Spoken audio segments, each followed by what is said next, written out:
Buenos días.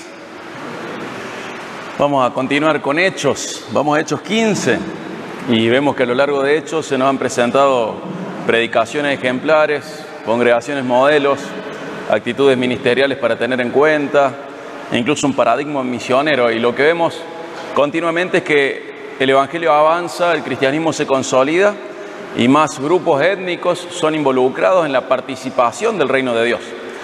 Vimos que Pablo y Bernabé regresan a Antioquía de Siria luego de un viaje misionero de aproximadamente 2 años, y al pasar un tiempo en la iglesia de Antioquía de Siria van a llegar personas de la iglesia de Jerusalén, en donde uno de los pastores es Santiago o Jacobo, que es medio hermano de Jesús. Lo que va a suceder en Hechos 15 es muy especial. En la Biblia hay momentos decisivos, hay hitos históricos, situaciones que marcan un antes y un después. Y el hito que se levanta hoy en Hechos 15 nos involucra, porque se va a llegar a conclusiones que impactan nuestra vida espiritual. La tuya, la mía, son impactadas por lo que sucedió en Hechos 15. Hay razones para pensar que la carta a los Gálatas se escribió un poquito antes de esto. También hay razones para pensar que la carta a los Gálatas se escribió justo después de esto, pero como no podemos afirmar ni rechazar ninguna de las dos teorías, le animo a leer Gálatas y ubicarla donde usted quiera, porque es muy importante comprender la carta a los Gálatas y está íntimamente ligada a lo que vamos a ver ahora en Hechos 15. Si nosotros ahora leemos Gálatas entendiendo su mensaje, nos va a ayudar, nos va a enriquecer en nuestro entendimiento de lo que vamos a ver en Hechos 15 hoy. ¿Cuál es el contexto en el que nos encontramos? Bueno, vuelven a Antioquía de Siria, llegan estos hermanos, pero vieron que en Hechos tenemos esta progresión geográfica y también cronológica del avance del Evangelio. Bueno, estamos en los confines de la tierra, ya hemos atravesado la puerta a los gentiles, pero estamos en un territorio nuevo. ¿Cuánto nos lleva a alcanzar los confines de la tierra? Bueno, prácticamente hasta que Jesús vuelva estamos avanzando y llevando el Evangelio a nuevos lugares. Pero acá hay un cambio de contexto. El cambio está en que hasta ahora los gentiles frecuentemente han estado relacionados con los judíos, pero estamos viendo nuevas fronteras. Se acaba de atravesar una frontera en donde la población ya de la iglesia no es principalmente judía ni gentil prosélita, son gentiles expaganos que no han pasado por el judaísmo, y ese es el contexto. ¿Y cómo tendría que ser la fe cristiana en un contexto lejano al judaísmo?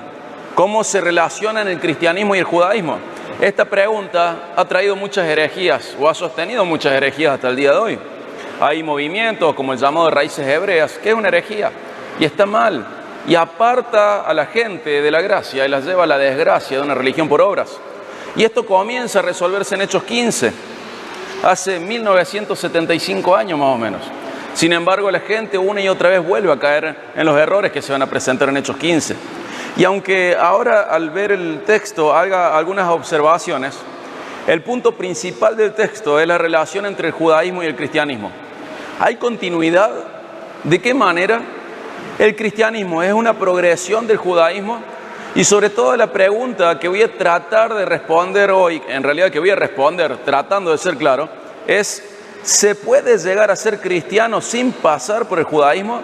Esa es la pregunta cardinal, esa es la pregunta que tiene que dirigir nuestro entendimiento ahora. ¿Puedo llegar al cristianismo y crecer en el cristianismo sin pasar por el judaísmo? Eso es lo que va a marcar el sermón de hoy. Nosotros podemos predicar de muchas maneras y esta es una de tantas. No vamos a tener 4C de cómo no pasar por el judaísmo o cómo se relaciona el cristianismo con el judaísmo, pero sí vamos a tratar todo el tiempo de responder esta pregunta desde diferentes ángulos o con diferentes aristas. ¿Se puede ser cristiano sin pasar por el judaísmo? Bueno, esta pregunta produjo este hito, el primer concilio de la iglesia cristiana, donde los líderes, con los apóstoles todavía vivos, se van a reunir y van a debatir acerca de esto. ¿Se puede ser cristiano sin pasar por el judaísmo? Esa es la pregunta que vamos a resolver a través de la predicación de hoy. Vamos a Hechos 15, voy a leer en total hasta el 21, pero voy a recortarlo. En lugar de leerlo todo junto, voy a recortarlo. Vamos a Hechos 15, 1. Algunos que llegaron de Judea enseñaban a los hermanos: si no se circuncidan conforme al rito de Moisés, no pueden ser salvos. Fíjense, acá hay algo muy interesante y es solo una observación. Tenemos que tener en cuenta que han llegado de Judea, ¿a dónde? A Antioquía de Siria. O sea que han salido de la iglesia de Jerusalén personas que llegan a la iglesia de Antioquía de Siria, donde están trabajando Pablo y Bernabé junto a otros 3 pastores, y que empiezan a enseñar en la congregación que si no hay circuncisión no puede haber salvación. Hay algo muy interesante si observamos el texto.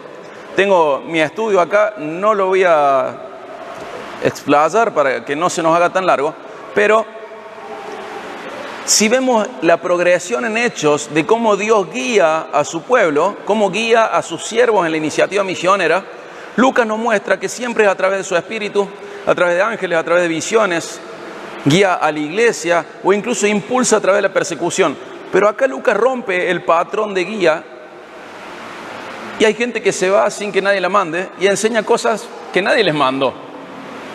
Si leemos Gálatas vamos a ver y vamos a sumar datos de que ellos dicen que son enviados de Santiago, pero es mentira. Incluso Pablo luego los va a denunciar como falsos hermanos, pero todavía no sabemos todo eso. Entonces por el momento hay gente que no fue enviada. Nosotros vemos que generalmente en Hechos hay un patrón. El Señor de alguna manera guía a su pueblo y su contenido doctrinal es evangelístico. Y acá no tenemos contenido doctrinal evangelístico y no hay una guía clara del Señor. Es la primera vez que Lucas menciona que hermanos han llegado o que personas, miembros en realidad de la iglesia, han llegado a otro lado. Entonces, acá tenemos una excepción dentro del movimiento emergente, dentro de la iglesia. Al romper el patrón que Lucas está describiendo, tiene que llamarnos la atención. ¿Habrán sido enviados realmente por la iglesia de Jerusalén? ¿Dios los estará guiando? ¿O se habrán autoconvocado al ministerio de la enseñanza? La ruptura del patrón, sin que Dios los guíe, y Lucas no dice que Dios los esté guiando, y sin que su contenido doctrinal sea evangelístico, nos tiene que llamar la atención. Y hoy también, frente a diferentes enseñanzas tenemos que revisar. ¿Dios los está mandando con esta enseñanza? ¿El contenido doctrinal es lo ya revelado? Hoy también tenemos que tener esa alarma prendida. Simplemente levantemos las sospechas frente a estas personas que van de la iglesia de Jerusalén, donde pastorea Santiago, hasta la iglesia de Antioquía de Siria. Fíjense el versículo 2. Como Pablo y Bernabé tuvieron gran disensión y debate con ellos, los hermanos determinaron que Pablo y Bernabé y algunos otros de ellos subieran a Jerusalén a los apóstoles y a los ancianos para tratar esta cuestión. Fíjense qué interesante, dice que tuvieron gran disensión y debate con ellos. O sea, marcan una división dentro de la congregación y debaten con ellos. ¿Por qué? Porque el compromiso con la verdad doctrinal es absoluto. Todos los buenos siervos de Dios en la Biblia estuvieron dispuestos a todo por la verdad doctrinal. ¿Por qué? Porque la verdad forma parte de amar de manera real. Nos dice 1 Corintios 13:6 que el amor se goza, se alegra en la verdad. Porque Jesús enseña que en el conocimiento de la verdad que hay libertad, lo dice en Juan 8:32. Sin la verdad, esta verdad doctrinal, no hay amor y no hay libertad. Y aunque haya comodidad carnal, en la mentira doctrinal también hay esclavitud. Y el Señor ha venido a liberar gente, y la libera a través de la verdad. Por eso el compromiso con la verdad debe ser altísimo. Nuestro amor hacia los demás está ligado a la verdad. Nuestro amor hacia los demás está ligado a esa verdad que trae libertad. En el cristianismo, la verdad es un supravalor. Fíjense que hay disensión y debate. Hay división y discusión. Muchas veces en un falso concepto de amor, la iglesia rechaza o evita la disensión y el debate. Sin embargo, no es lo que la Biblia nos enseña. Cuando una verdad doctrinal está en riesgo, no hay lugar para la neutralidad y la santidad juntas.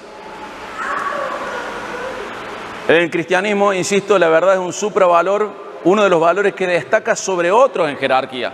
La unidad es un valor, sí, pero nunca debo sacrificar a la verdad en el altar de la unidad. Lo que nos va a unir es la verdad bíblica. No nos va a unir la mentira ni la ambigüedad. Pablo y Bernabé no cedieron, sino que hicieron lo que luego va a mandar de parte de Dios otro de los medios hermanos de Jesús, Judas. En Judas, en su versículo 3, dice que tenemos que luchar ardientemente por la fe dada una vez y para siempre a los santos. Y eso es lo que Pablo y Bernabé ya están haciendo. Hicieron esto, aunque generó una división marcada y generó discusiones. Obviamente esto trajo incomodidad. Pero cuando la verdad doctrinal está en juego, la neutralidad o la indiferencia al conflicto no son opciones santas. Y hoy tampoco lo son. Así como no lo fueron en el pasado, hoy siguen sin ser una opción santa. Seguimos en el texto. Estos son solo observaciones, porque en realidad lo que tenemos que descifrar es qué tipo de continuidad, si es que la hay entre el cristianismo y el judaísmo. Dice el versículo 3, voy a leer hasta el 5.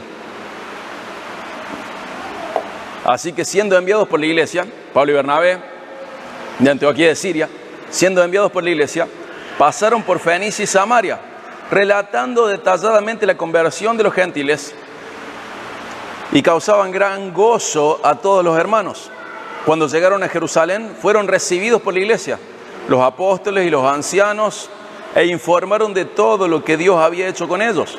Pero algunos de la secta de los fariseos que habían creído se levantaron diciendo: es necesario circuncidarlos y mandarles que guarden la ley de Moisés. Fíjense, acá se complica más la situación. No sabemos si son hermanos o no, luego en Gálatas nos dice que no, pero no sabemos qué tipo de persona, miembro de la iglesia de Jerusalén, llegó a Antioquía.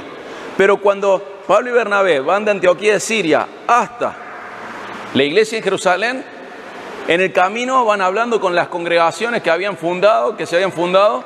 Sabemos que Pedro también andaba en la zona, ministrando, predicando. Los apóstoles han hecho este trabajo. Y en Jerusalén principalmente está Jacobo, medio hermano de Jesús, pastoreando esa iglesia. Y dentro de esa iglesia hay fariseos, pero que son creyentes convertidos a Cristo, que dicen esto que es terrible. En nuestro contexto es terrible. Es necesario circuncidarlos y mandarles que guarden la ley de Moisés. Entonces, ¿qué vemos? Otro grupo de hermanos de la iglesia de Jerusalén que son más explícitos que el grupo que llegó a la iglesia de Antioquía. No solamente dicen que los gentiles deben ser circuncidados, sino que también dicen que deben cumplir con los mandamientos de la ley del Sinaí. Vos imaginate en esta situación, vos como gentil, hace 1975 años aproximadamente, estás en la iglesia y de repente alguien dice: mira, no tenés salvación si no te circuncidas y empezás a guardar la ley de Moisés. Eso es lo que sucedió. Hasta este momento esto no se había definido, pero ahora con gentiles convirtiéndose sin tener ningún contacto previo con el Antiguo Testamento, sin tener ningún contacto previo con la fe judía, tenemos un problema a resolver. ¿Cómo tienen que vivir los gentiles que se convierten? ¿Cuál es la relación entre los gentiles y el pacto mosaico?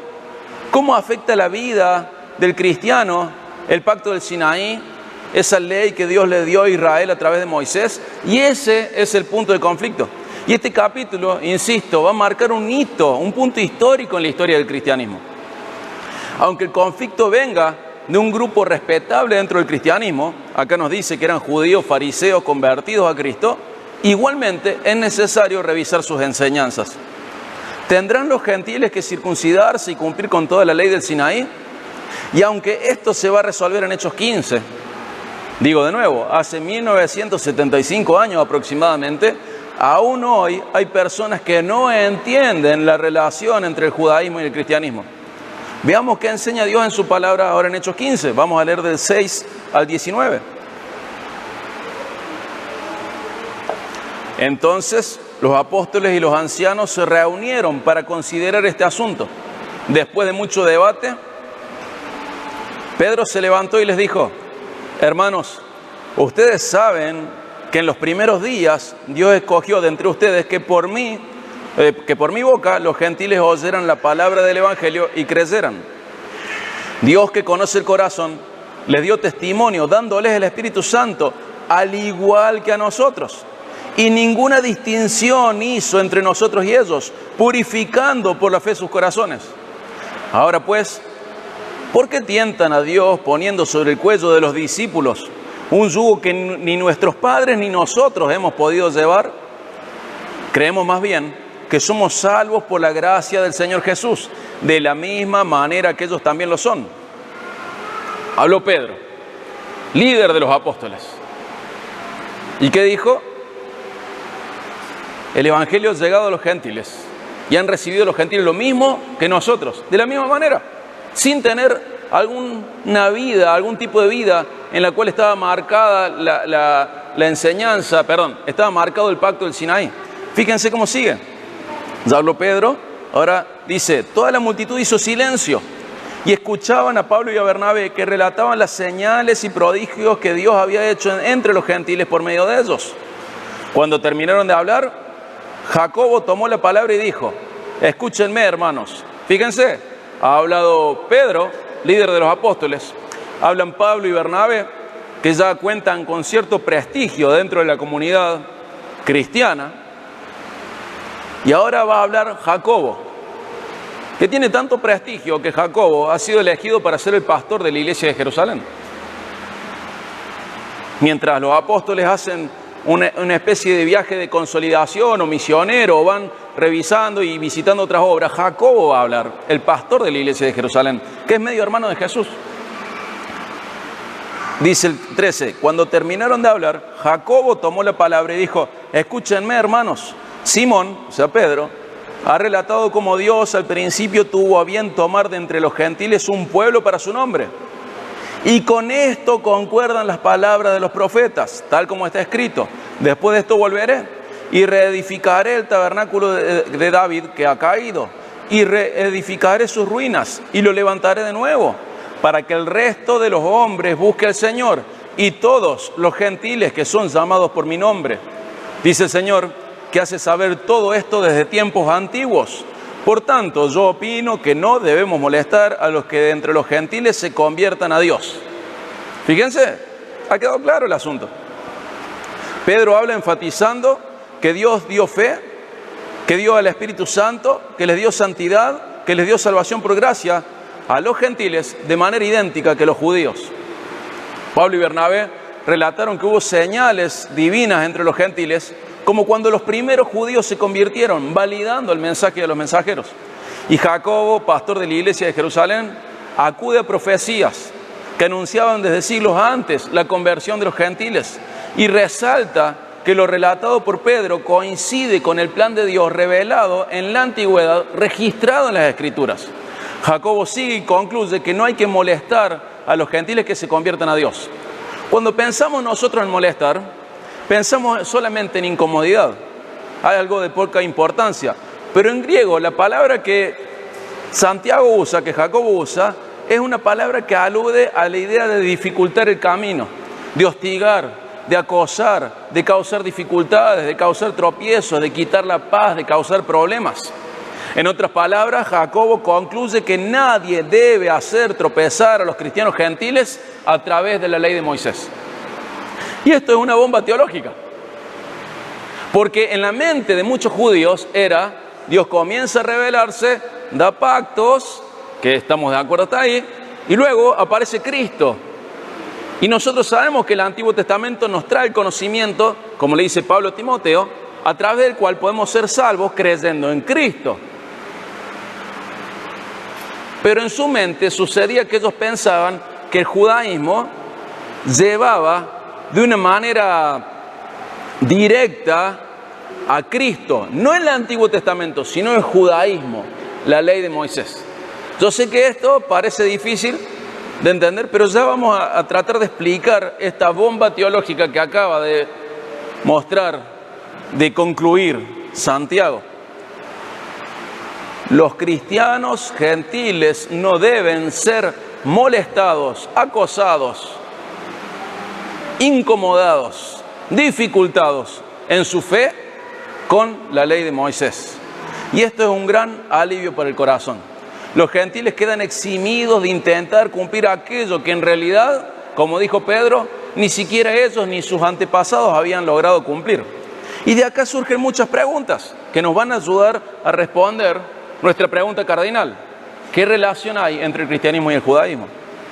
Estas preguntas son, por ejemplo, ¿el Antiguo Testamento tiene utilidad para el cristiano? ¿Qué significa que Jesús vino a cumplir la ley y no a abrogarla? ¿La ley de Moisés tiene funciones vigentes? Y ahora, hermanos, vamos a hacer un viaje por la Biblia y ruego que me puedan acompañar con atención. Lo que voy a tratar de exponer ahora es fundamental para que no caigan en el tropiezo. Le pido al Señor que puedan concentrarse en esto y que tengan los dedos muy rápidos para ir por la Biblia. Vamos a ir estableciendo principios para responder la pregunta principal. ¿Cómo el cristianismo y el judaísmo se relacionan? ¿Es útil el Antiguo Testamento? Sí, Romanos 15:4. Vamos a Romanos 15:4. Lo voy a leer rápido y vamos ahora a andar muy rápido. Ya sabemos la conclusión, pero nosotros vamos a aprovechar de que tenemos más revelación que la que estaba escrita en Hechos 15 para entender la conclusión a la que llega la iglesia de Jerusalén, inspirada por el Espíritu Santo. Entonces vamos a aprovechar de escritos que fueron escritos después de esto, o algunos en paralelo, casi ahí nomás, para comprender cómo tenemos que responder esta respuesta. ¿El Antiguo Testamento tiene utilidad para el cristiano? Sí, todo lo escrito es útil. Romanos 15:4. Porque todo lo que fue escrito en tiempos pasados para nuestra enseñanza se escribió, a fin de que por medio de la paciencia y del consuelo de las Escrituras tengamos esperanza. O sea, ¿es útil? Sí. ¿Para qué se escribió? Para nuestra enseñanza, y todo es útil según ese propósito, que aprendamos. Ninguna parte de las Escrituras carece de utilidad. Por lo tanto, ninguna parte debe ser descartada o despreciada. Toda es útil para nuestra enseñanza. Entonces respondemos a esta subpregunta. ¿Nos sirve el Antiguo Testamento? Sí. ¿Los gentiles tenían que estudiar el Antiguo Testamento? Sí. Ese no es el punto en cuestión. El punto es si deben obedecer a la ley de Moisés, no si deben estudiar el Antiguo Testamento. ¿Tienen que estudiarlo? Sí. ¿Por qué? Porque Dios, guiando la historia, produjo y permitió sucesos que fueron registrados guiando a los escritores para nuestra enseñanza. Vos pensás que Job vivió lo que vivió para que vos aprendas, que José vivió lo que vos Pensá que Job vivió lo que vivió para que vos aprendas, que José vivió lo que vivió para que vos aprendas, que Daniel vivió lo que vivió para que vos aprendas, para que vos y yo tengamos enseñanzas en ellos. Es útil todo lo escrito. Ese no es el punto, pero ya establecemos una base. Todo el Antiguo Testamento es útil para el cristiano porque fue escrito para su enseñanza, para que por medio de la paciencia, del consuelo, de la perseverancia que la Biblia nos da, tengamos esperanza. Sabemos, no lo voy a leer, pero sabemos lo que dice 2 Timoteo 2:15, que hay que trazar con precisión la palabra de verdad. Y acá es donde naufragan muchos cristianos, no trabajan con precisión. En este sentido, con precisión podemos decir, el Antiguo Testamento todo es útil, pero eso no significa que yo tenga que cumplir la ley de Moisés.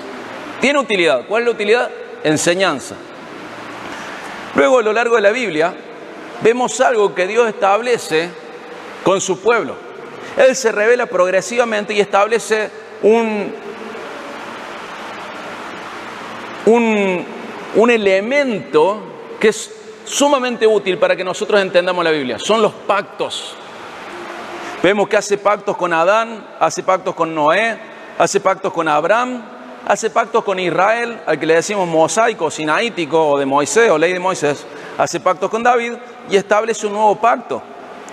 Tenemos la base bíblica de todo esto, pero de todos estos pactos hay uno que es de obligación bilateral. Todos los pactos, excepto uno, son de Dios diciéndole a con quien Él se quiere relacionar que Él va a cumplir su parte del pacto, sea lo que sea que pase, ¿sí? No hay ninguna otra condición.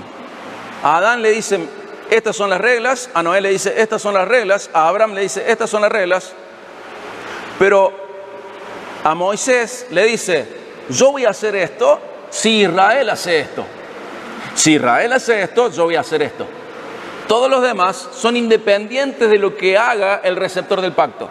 Lo que le prometió a Adán lo va a cumplir sea como sea. Lo que le prometió Noé se va a cumplir sea como sea. Lo que le prometió a Abraham también, lo que le promete a David también, y el nuevo pacto se va a cumplir sin ninguna condición.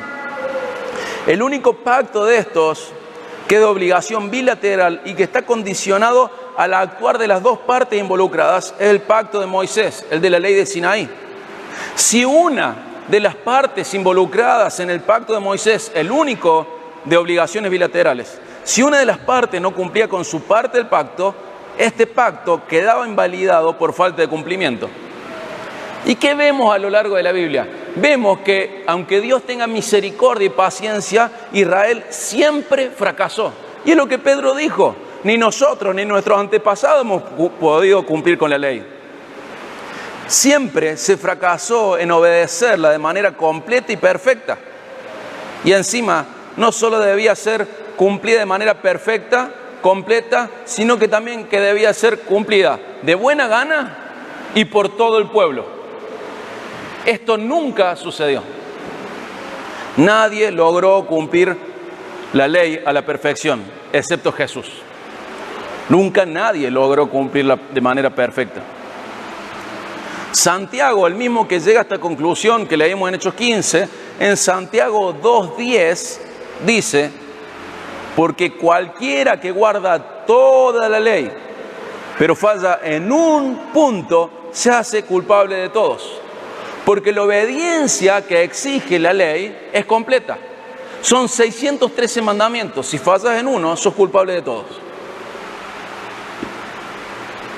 ¿Se podrá? No, nunca nadie pudo excepto Jesús. Es imposible. Y siempre uso este ejemplo para ilustrar lo que voy a decir ahora. El cumplimiento de la ley es un sí o un no, un negro o un blanco, es bien binario. Y por ejemplo ahora, mi esposo, Tati, están embarazadas. Y podríamos decir, están embarazadas y ellas no podrían responder un poquito o mucho. ¿Cumplí la ley? Un poquito o mucho. No, o es sí la cumplo o no la cumplo. No hay un más o menos, no hay un mucho, no hay un poco, o es sí o no. Y es lo que Santiago dice, si vos cumplís todas excepto uno, sos culpable de todos. Fíjate Gálatas 3, 10 al 13.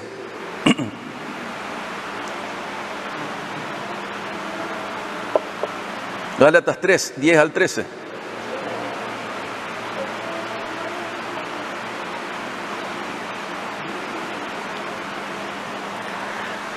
Porque todos los que son de las obras de la ley están bajo maldición. Fíjate, dice, todos los que siguen en el judaísmo, ¿sobre qué están? ¿Bajo qué están? Bajo maldición.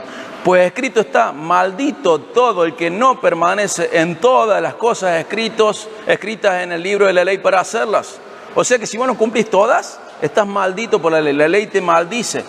Y dice el 11, y que nadie es justificado ante Dios por la ley es evidente. ¿Por qué? Porque el justo vivirá por la fe. Es algo que Dios había dicho.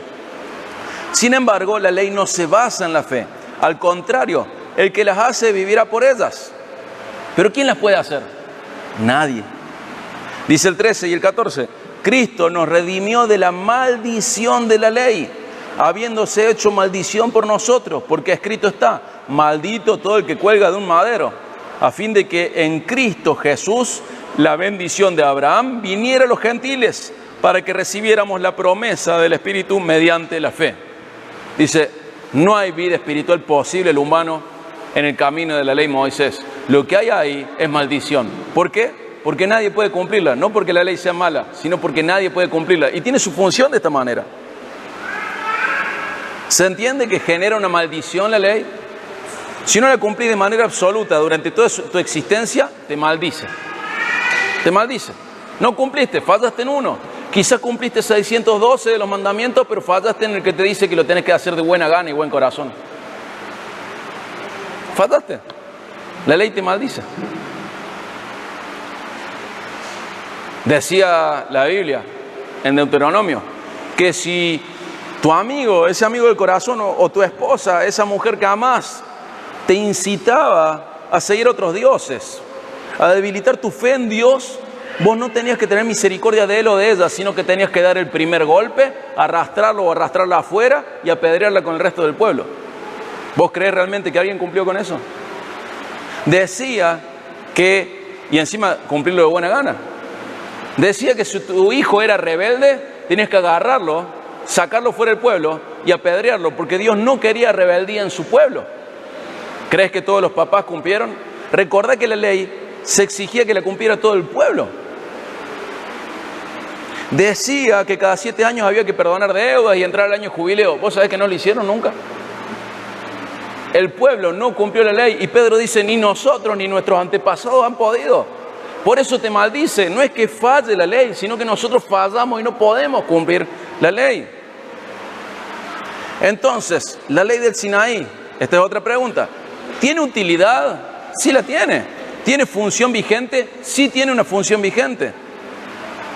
Tiene utilidad y tiene función vigente.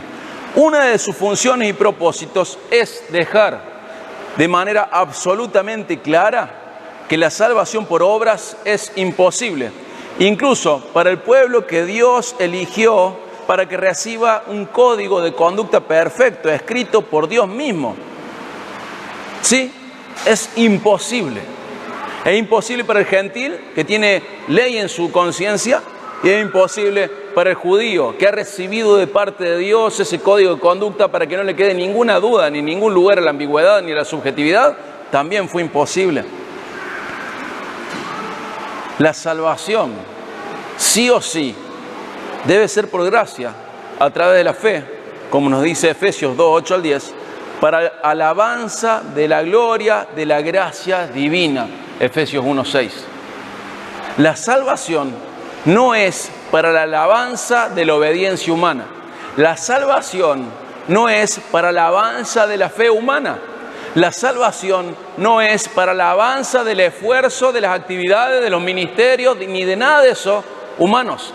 La salvación, según Dios, a través de Pablo en Efesios 1:6, es para la alabanza de la gloria de Dios mismo, para la alabanza de la gloria de la gracia de Dios. La palabra gracia es clave en nuestro entendimiento. Entonces, ¿para qué sirve la ley? Hermanos, es útil para guiarnos a Cristo, porque la ley es incapaz de salvarnos, en contraste con la capacidad exclusiva de Jesús para salvarnos. Hay un contraste. Esta no puede salvar a nadie, la ley, y Cristo es el único que puede salvar. ¿Cómo? Por gracia, a través de la fe. No hay otra manera. Fíjate Romanos 3, 20 al 31.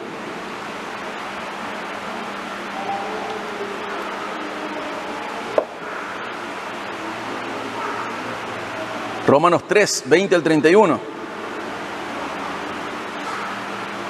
Y de verdad le ruego al Señor que los ayude a estar atentos, así nunca son confundidos por la herejía del judaísmo, del cristianismo judaizante.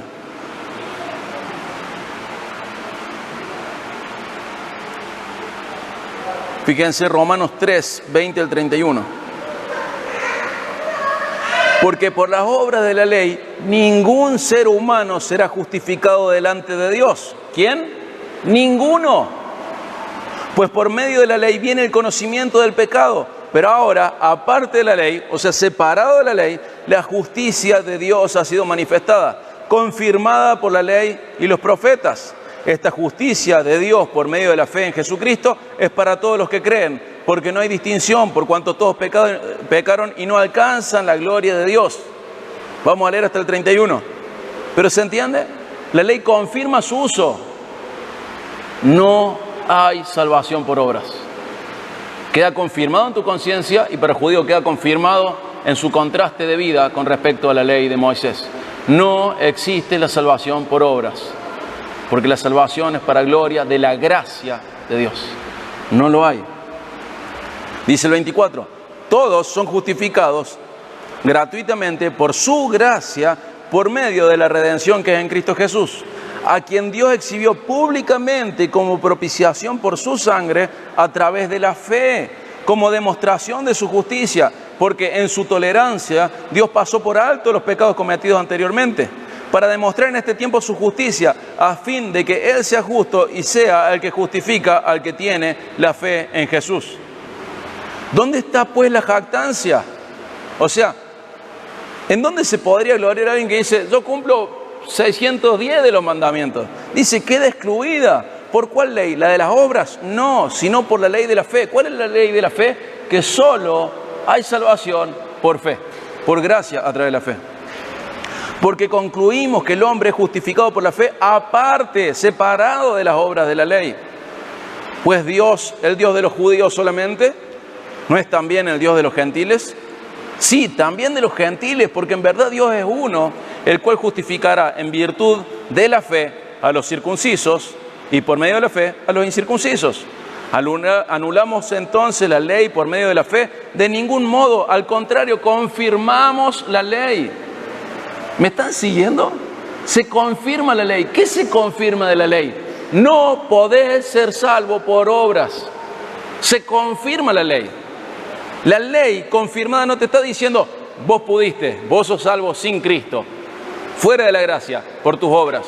No, se confirma la ley. ¿Qué dice la ley? Pecaste, mereces morir. Se confirma en nosotros. De esta manera, la ley mosaica nos guía a Jesús, comprendiendo que el camino de salvación es Jesús. Acompáñame a Gálatas 3, 24 al 29. Gálatas 3, 24 al 29.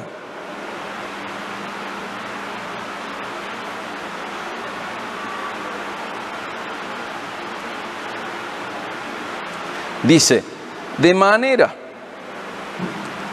que la ley ha venido a ser nuestra guía para conducirnos a Cristo, a fin de que seamos justificados por la fe. ¿Por la fe o por las obras? Por la fe, hermano. Pero ahora que ha venido la fe, ya no estamos bajo el guía. Pues todos ustedes son hijos de Dios mediante la fe en Cristo Jesús, porque todos los que fueron bautizados en Cristo, de Cristo sean revestidos. No hay judío ni griego, no hay esclavo ni libre, no hay hombre ni mujer, porque todos son uno en Cristo Jesús. Y si ustedes son de Cristo, entonces son descendencia de Abraham y herederos según la promesa. ¿Por qué? Porque estamos en Cristo. No es necesario volver a la ley de Moisés. No es necesario ni siquiera pasar por ella en lo que refiere a ser pacto. Es útil para que aprendamos. ¿Y qué aprendemos en la ley? De que ni siquiera un pueblo elegido por Dios, con Dios escribiendo la ley Él mismo, ni siquiera ese pueblo, lleno de señales, lleno de prodigios, ni siquiera ellos pudieron cumplir con las obras que la ley exige. ¿Qué nos muestra? ¿Qué nos confirma? Que no se puede por las obras. Ni hablar de nosotros con la ley de la conciencia. Hemos roto nuestra conciencia y hemos ido en contra de nuestra conciencia. Pero ni siquiera cuando Dios dijo, ustedes van a ser mi pueblo, yo voy a hacer señales entre ustedes y las hace y les muestra, ni siquiera ese pueblo tratado de esa manera tan especial, ni siquiera ellos teniendo la ley escrita en tablas, ni siquiera ellos pudieron cumplir la ley de Moisés. Y la ley de Moisés hacía dos cosas, o tenía en sí misma potencial para dos cosas, para salvar y para condenar. ¿Y qué le hizo a todo el mundo? Condenar. Porque la salvación está ligada a la obediencia perfecta y plena y nunca nadie, excepto Jesús, pudo obedecer de manera perfecta y plena. Entonces la ley, ¿qué hace? Condena. Está cumpliendo, se está confirmando la ley totalmente. Nos condenó, nos condena. Pero ahora que estamos en Cristo, no tenemos por qué volver al pacto anterior, porque Jesús lo cumplió en nuestro lugar. Él cumplió como hombre perfecto la ley de la conciencia y cumplió como judío perfecto la ley de Moisés. No tenemos por qué ir atrás. Y quiero dejar esto muy claro, hermano. La ley de Moisés no está vigente como pacto, pero su utilidad como revelación de Dios permanece vigente. ¿Sí? Como pacto no está vigente, como revelación del carácter de Dios y poner en evidencia que la salvación es imposible por obras, sí está vigente. Es útil, pero no como pacto. no está vigente como pacto. ¿Es útil para qué? Para mostrarme el carácter de Dios, para mostrarme que es imposible ser salvo a través de las obras. Tiene esa función y confirmo la ley a través de eso. Pero qué locura sería querer volver a meterme en ese pacto en donde todos fracasaron.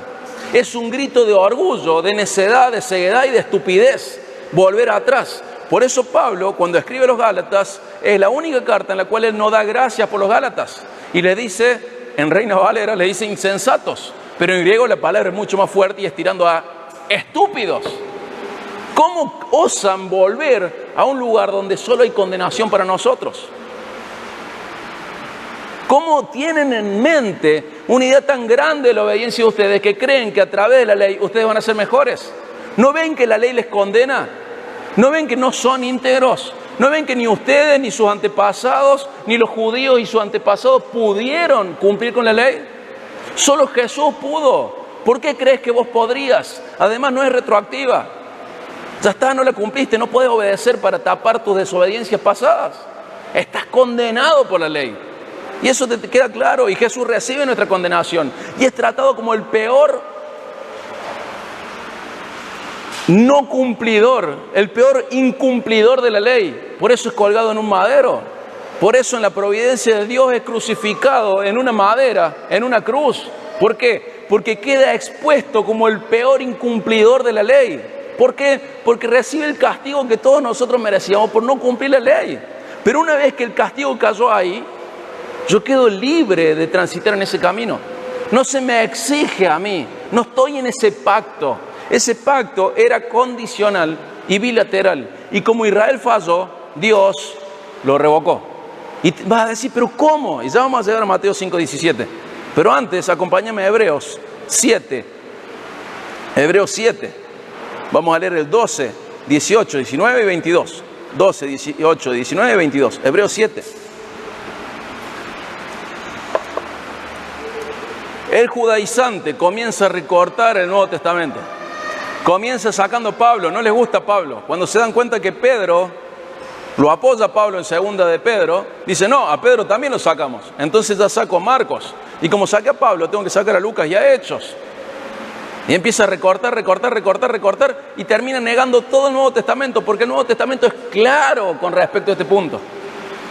El judaizante termina con una versión judaizante de Mateo, escrita en la Edad Media. Pero es increíble que hasta el día de hoy sigan existiendo estos gálatas insensatos. Es increíble, la Biblia es clara. ¿Por qué tantas iglesias caen en cosas judaizantes? Porque no leen la Biblia. Y parece que Gálatas está muy atrás. Es lo mismo que nos pasa con los falsos maestros. Como están denunciados en 2 de Pedro y en Judas y están al final del Nuevo Testamento y la gente no lee, con los judaizantes nos pasa lo mismo. No lee la Biblia. Y a Hebreos ni hablar. Fíjate qué claro que es Hebreos. Te hago una pregunta. ¿De qué tribu tenían que ser los sacerdotes, los mediadores del antiguo pacto, del pacto de Moisés? ¿De qué tribu eran? De Leví. ¿De qué tribu es Jesús? ¿De Judá? ¿Quién es nuestro sacerdote? Jesús. ¿Eso no te dice nada? Fíjate lo que dice el escritor de Hebreos 7:12. Pero cuando se cambia el sacerdocio, necesariamente ocurre también un cambio de ley. ¿Ves? Quedaste en otro sistema. No te vuelvas al viejo sistema. Quedaste en otro sistema. Tenemos un nuevo sacerdote. Eso implica un cambio de ley. Dice el 18, 7, 18 y 19. Porque ciertamente queda anulado el mandamiento anterior por ser débil e inútil. ¿Por qué es así? Pues la ley nada hizo perfecto. Y se introduce una mejor esperanza, mediante la cual nos acercamos a Dios. Por eso, el 22, Jesús ha venido a ser fiador de un mejor pacto. ¿Por qué es mejor el pacto? Porque salva. La ley nos salvaba. Hermano, hay cambio de sacerdocio. ¿Qué implica eso? Que la ley quedó anulada. En la ley decía que los sacerdotes solamente eran de la tribu de Leví y Jesús de la tribu de Judá. Si vos estás en Cristo, la ley de Moisés está anulada para vos. Tenés un sacerdote y es de la tribu de Judá. que va en contra de lo que la ley decía, ¿eh? La ley decía que era exclusivo el sacerdocio de la tribu de Leví, nuestros sacerdotes de la tribu de Judá. Y acá dice, necesariamente, si hay un cambio de sacerdocio, hay un cambio de ley. Es otra ley. Fíjate, Hebreos 8:7.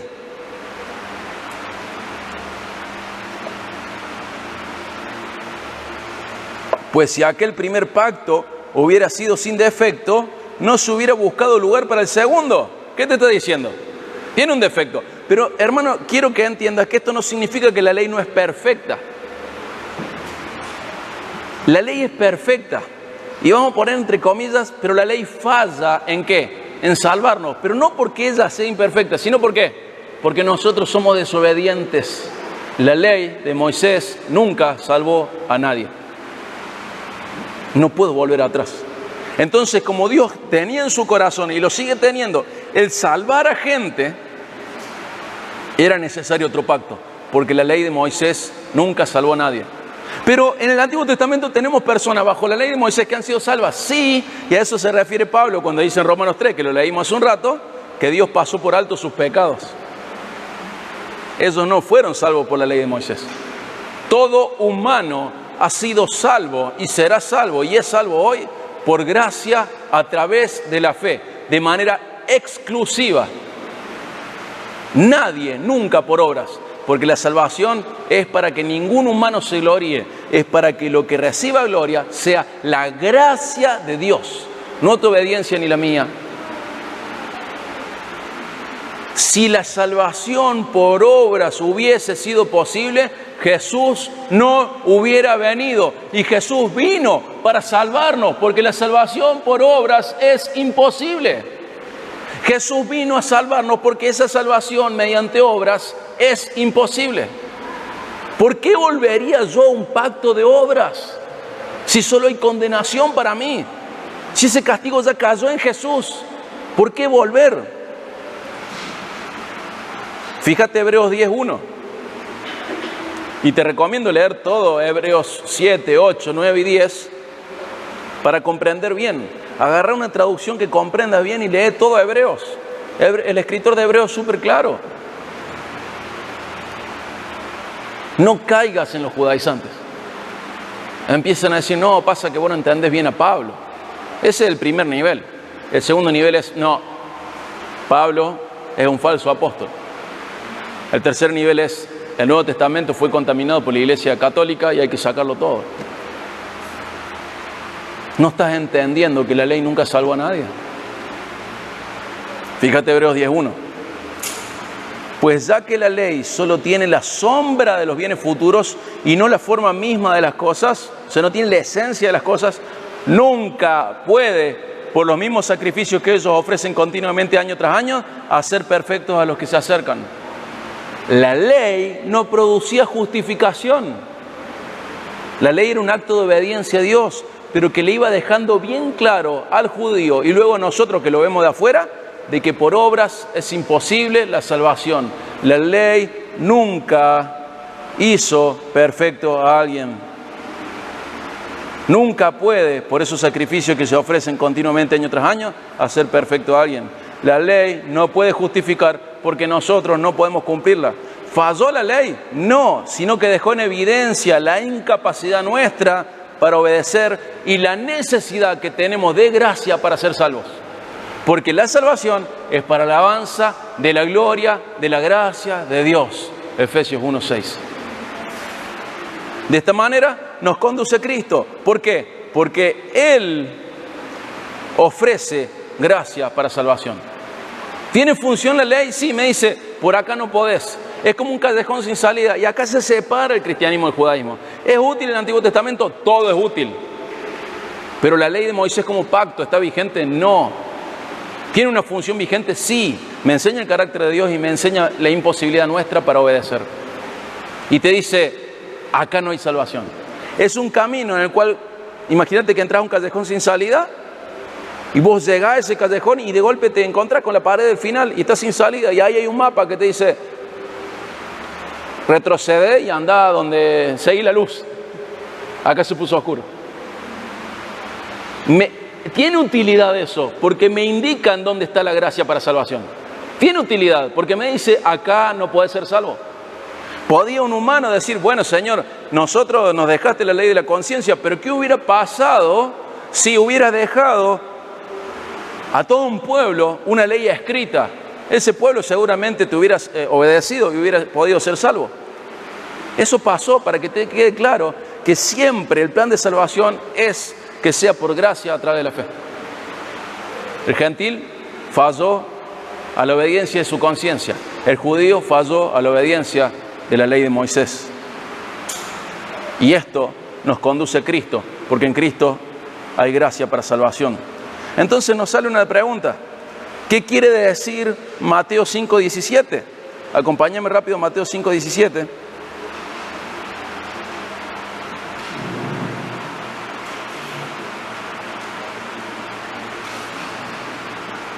Que es como la espada del judaizante. No piensen que he venido para poner fin a la ley o a los profetas. No he venido para poner fin, sino para cumplir. Sí, Jesús vino a cumplir la ley. Pero no como nosotros creemos solamente.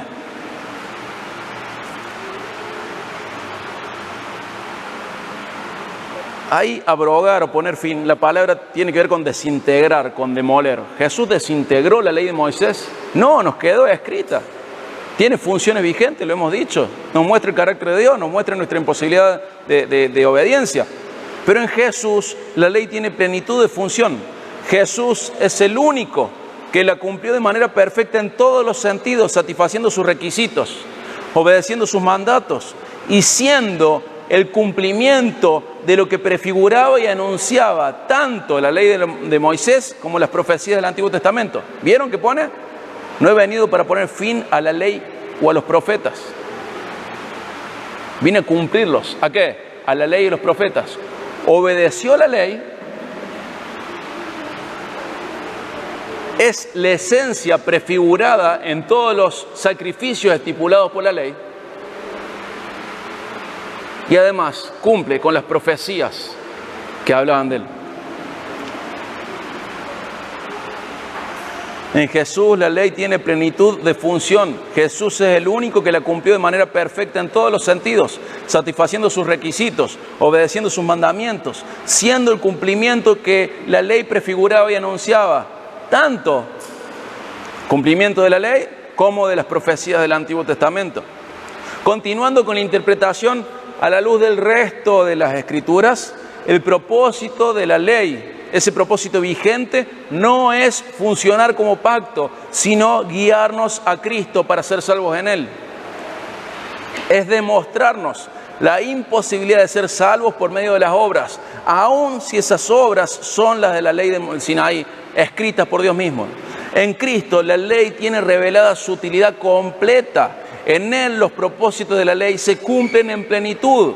Jesús cumple la ley del Sinaí de manera perfecta en todos sus aspectos. Insisto, obedecer perfectamente y recibir sus bendiciones.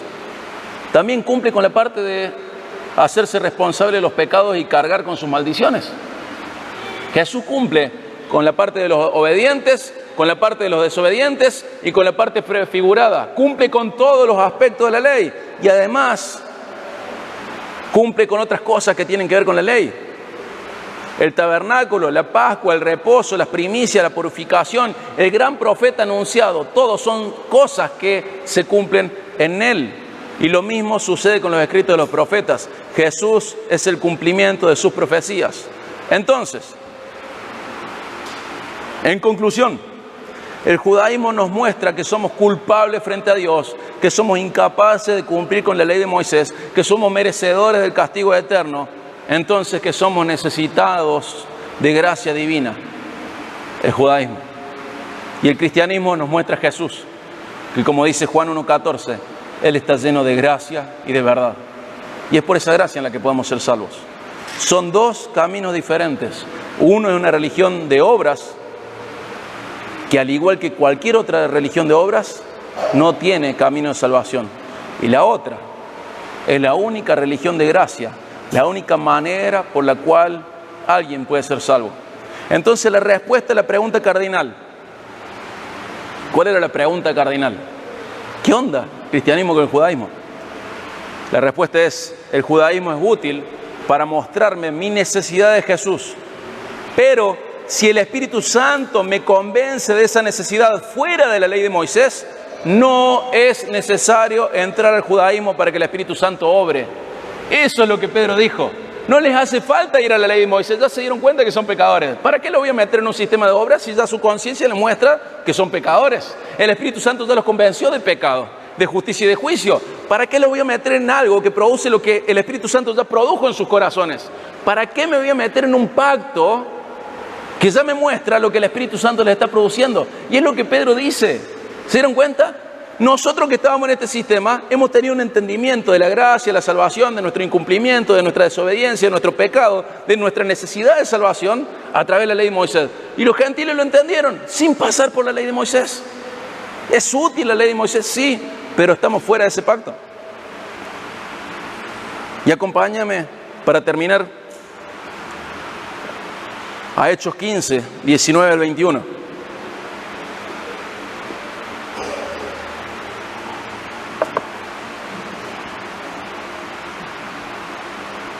Mientras buscamos Hechos 15, 19 al 21, recuerdo.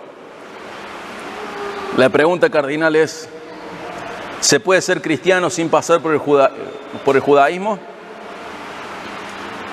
Y la respuesta es, el judaísmo es útil para mostrarme mi necesidad de Jesús, pero si el Espíritu Santo me convence de esa necesidad fuera de la ley de Moisés, no es necesario entrar al judaísmo para que el Espíritu Santo obre. Terminamos con el texto de hoy. Fíjate, Hechos 15, 19 al 21. Por tanto, yo opino que no debemos molestar a los que de entre los gentiles se convierten a Dios, sino que les escribamos que se abstengan de cosas contaminadas por los ídolos, de fornicación, de lo estrangulado y de sangre, porque Moisés desde generaciones antiguas tiene en cada ciudad quienes lo prediquen, pues todos los días de reposo es leído en las sinagogas. ¿Qué significa este pasaje? ¿Que debían cumplir solamente con algunos mandamientos? Que estos mandamientos eran para comenzar, pero luego en las sinagogas debían aprender el resto de la ley de Moisés para entrar al pacto de obras. ¿Eso significa? A eso lo vamos a ver en 2 domingos. Estas respuestas las vamos a tener en 2 domingos. Vamos a orar para finalizar. Padre, te damos gracias porque nos has redimido de la maldición de la ley al estar en Cristo. Gracias, Señor, porque sin pasar por ella, el Espíritu Santo obró en nuestros corazones convenciéndonos de nuestra necesidad de gracia. Gracias porque Él nos convenció de pecado, de justicia, de juicio, de manera independiente a la ley de Moisés. Gracias, Padre, porque somos salvos por gracia y no por nuestra obediencia, porque nuestra obediencia solo hubiera logrado condenación, porque es incompleta, es imperfecta, es desobediencia. Gracias, Señor, por Jesús, lleno de gracia y de verdad. Gracias, Padre, por salvarnos con esta salvación tan grande, como dice tu palabra. Gracias, Padre, por tu misericordia. Te rogamos, Señor, que nuestras vidas sean motivo de alabanza para la gloria de tu gracia. Gracias, Padre, por amarnos. Gracias por rescatarnos, Señor. Gracias por Jesús. En el nombre de nuestro Salvador y sustituto. Amén.